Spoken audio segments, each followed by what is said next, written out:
اعوذ باللہ من الشیطان الرجیم، بسم اللہ الرحمن الرحیم۔ عالی قدر ناظرین، آج ہمارے سامنے قرآن حکیم کا 16واں پارہ ہے، جس کے معنی اور مفاہیم کی طرف ہم نے اللہ تعالیٰ کی مدد اور نصرت کے ساتھ بڑھنا ہے۔ 15ویں پارے کا آخری حصہ اور 16ویں پارے کا ابتدائی حصہ سورہ کہف کے مضامین پر مشتمل ہے۔ سورہ کہف میں اللہ تعالیٰ نے اصحاب کہف کا واقعہ بھی بیان فرمایا۔ وہ نوجوان جو اپنا ایمان بچانے کی غرض سے ظالم بادشاہ کے جبر اور شر سے بچنے کے لیے ایک غار میں انہوں نے پناہ لی، اللہ تعالیٰ نے 300 سے کچھ سال اوپر ان پر نیند طاری کر دی۔ وہ اس حال میں وہاں رہے۔ وہ پورا تفصیلی واقعہ قرآن مجید فرقان حمید نے یہاں بیان فرمایا۔ اس میں سبق یہ کہ انسان کے لیے قیمتی ترین متاع وہ اس کا ایمان ہوتی ہے۔ اس متاع کی حفاظت کے لیے اور اس کے تحفظ کے لیے انسان کو ہم آدم فکر مند رہنا چاہیے، ہر اس چیز سے ایوائڈ کرنا چاہیے، ہر اس راستے سے خود کو دور رکھنا چاہیے جس راستے پر چلتے ہوئے اسے متاع ایمان کے لٹ جانے کا خوف اور خطرہ ہو۔ جس طرح دنیا کی زندگی میں سفر کرتے ہوئے انسان محفوظ راستوں کا انتخاب کرتا ہے، وہ راستہ جس پر چور اچکے ہوں، انسان کی کوشش ہوتی ہے وہ اس راستے پر وہ سفر نہ کرے۔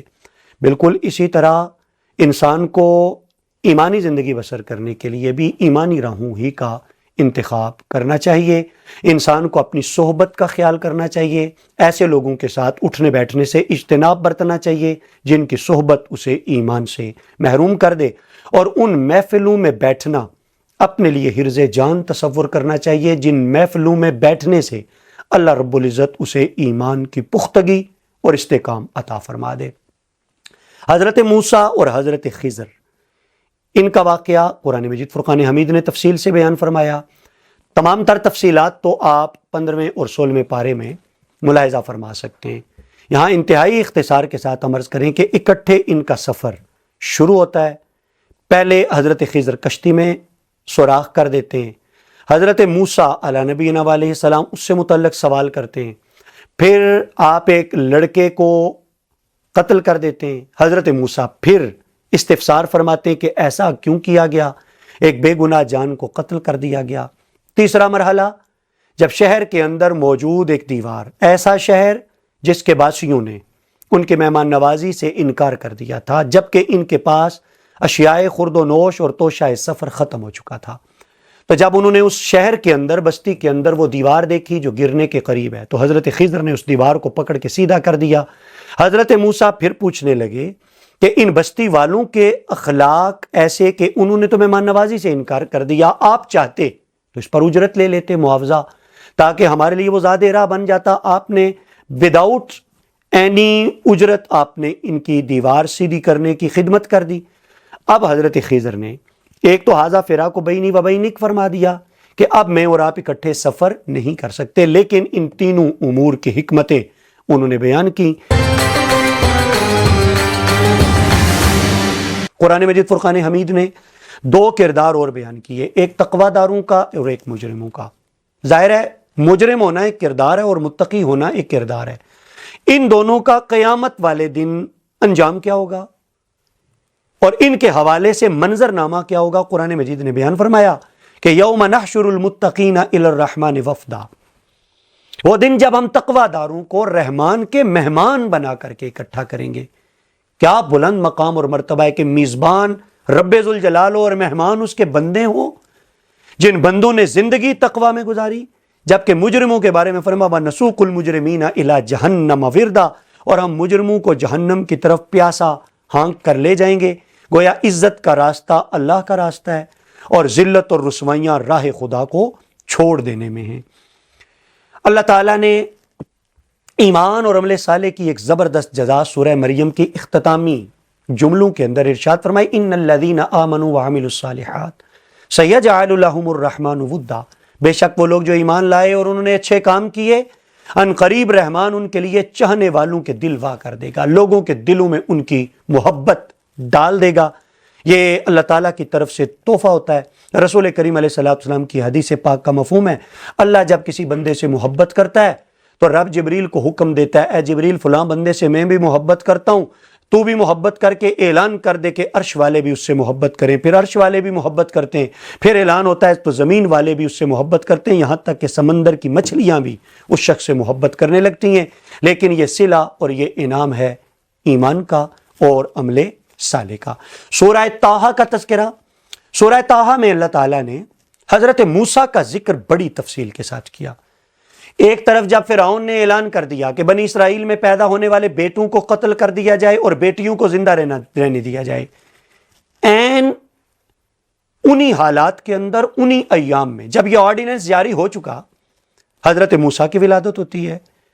اب ظاہر ہے خطرہ پڑ جاتا ہے کھٹکا کہ جو کارندے ہیں شاہی ریاستی وہ تو تلاش میں، اب اگر وہ یہاں پہنچے انہیں خبر ملی تو یہ تو حضرت موسیٰ کی زندگی کے لیے خطرہ بن جائے گا۔ قرآن مجید بیان کرتا ہے ان کی والدہ انہیں تابوت میں ڈال کے دریا کی بے رحم موجوں کے حوالے کرتی ہیں، اور اس طرح سے جو تقدیر کو منظور ہوتا ہے تقدیر کا لکھا ہو کے رہتا ہے۔ حضرت موسیٰ فرعون ہی کے محل میں پہنچتے ہیں اور وہیں پرورش پاتے ہیں۔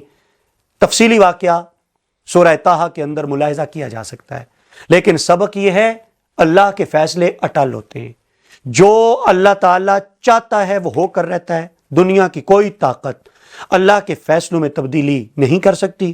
رسول کریم علیہ السلام کی ایک حدیث کا مفہوم ہے، اگر ہم خاص رزق کے حوالے سے بات کریں، حضور نے فرمایا کہ اللہ نے جو لقمہ جس بندے کے نصیب میں لکھ دیا ہے اسے اس وقت تک موت نہیں آئے گی جب تک وہ آخری لقمہ بھی اسے مل نہیں جاتا۔ گویا سبق یہی کہ توکل، بھروسہ، اعتماد ہمیشہ اللہ کی ذات پر ہونا چاہیے، یقین اللہ کی ذات پر ہی ہونی چاہیے۔ بندہ دعائیں التجائیں کرتا رہے، عزم مصمم لے کر آگے بڑھتا رہے، اگر خلوص اس کی سواری بنی تو اللہ تعالیٰ یقیناً اس سواری کو منزل سے ہمکنار کر دیتا ہے، جیسا کہ حضرت موسیٰ کے واقعات کے اندر ہم یہ تفصیلات سورہ طٰہٰ کے ان صفحات میں ملاحظہ کرتے ہیں۔ حضرت موسیٰ جب تورات لینے کے لیے جب طور پہ جاتے ہیں، حضرت ہارون کو چھوڑ کے جاتے ہیں، قرآن مجید بارے دیگر بیان کرتا ہے کہ سامری جادوگر، یہ ہم ایک لفظ استعمال کرتے ہیں سامریت۔ سامریت ہے کیا؟ سامریت ہے لوگوں کو ہدایت سے دور کرنا، جیسا کہ سامری نے کیا کہ زیورات پگھلائے، بچڑے کا بت بنایا، اور پھر کچھ ایسا کیا کہ وہ بچڑا باقاعدہ بچڑے کی طرح بولتا اور آواز نکالتا۔ حضرت موسیٰ واپس پلٹے، قوم کو برا بلا کہا، ڈانٹ ڈپٹ، لیکن سامری سے پوچھا فما خطبک یا سامری، کہ تیرا مقصد کیا تھا یا تو نے کیا کیا؟ تو اس نے کہا کہ میں نے عجب چیز دیکھی جو لوگ نہ دیکھ سکے، تو میں نے پوری توجہ سے ایک مٹھی بھر لی پائے رسول کی خاک سے۔ اس نے کہا کہ جبریل امین آئے تھے آپ کے پاس، ان کی سواری کے قدم جہاں لگتے تھے میں نے وہاں سے مٹی کی ایک مٹھی بھر لی۔ جب میں نے یہ بچڑے کا بت بنایا تو زیورات پگھلاتے ہوئے وہ مٹی اس بت کے اندر ڈالی، اس مٹی کا اثر تھا کہ وہ بچڑا بولنے لگ گیا۔ یہ حکایت قرآن مجید کی ہے، سوچنے کی بات تو ہے۔ جبریل کی سواری کے قدم جہاں لگیں، اگر اس مٹی کے ذرے کے اندر اتنی تاثیر ہے کہ وہ اس بے جان بت میں خالی آواز پیدا کر دے، جان نہیں آواز، اگر ہم اس کے مقابلے میں حضور کا معجزہ دیکھیں تو کیا یہ رسول کریم علیہ السلام کا معجزہ نہیں کہ حضور نے اپنی رحمت کی نظر جہاں ڈالی، حضور علیہ السلام نے کفر میں مردہ زندگی گزارنے والوں کے دلوں کو حضور نے زندہ کر دیا۔ صرف بولنے کا ہی سلیقہ نہیں، حضور نے زندگی گزارنے کے طریقے اور سلیقے عطا فرما دیے۔ اگر جبریل امین کے قدموں کی خاک کی یہ تاثیر ہے تو خاک مدینہ کی کیا تاثیر ہوگی، رسول کریم علیہ السلام کی نسبتوں کی کیا تاثیر ہوگی۔ قرآن مجید فرقان حمید کا 16واں پارہ یہ تمام تر اسباق اپنے قاری کے نام کرتا ہے۔ اللہ تعالیٰ کی بارگاہ میں دعا، اللہ تعالیٰ ہم سب کو قرآنی تعلیمات پر عمل پیرا ہونے کی توفیق عطا فرمائے۔